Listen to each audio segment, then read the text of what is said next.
வணக்கம் வணக்கம் கொன்றை வேந்தன். இப்போ இதை எழுத்த கூட்டி சொல்றேன். இதை விளக்கமா நான் சொல்லி முடிச்சிட்டேன், கோபமா இருக்கக்கூடாதுன்னு. சரியா? கோ இன் ட்ரை கொன்றை, வே இன் த இன் கொன்றை வேந்தன். யார் எழுந்து? ஔவையார்.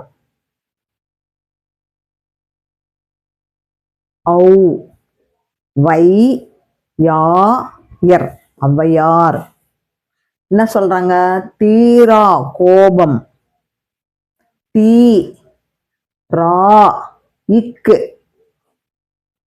கோ ப இம் கோபம், போராய் போராய் முடியும், போ ரா இ போராய், மு டி யு இம் முடியும். தீரா கோபம், போராய் முடியும். நெடுநாள் கோபம் சிக்கலில், போர்ல சண்டையில முடியும். அதனால கோபமா இருக்கக்கூடாது, அமைதியா இருக்கும். சரியா? தேங்க்யூ.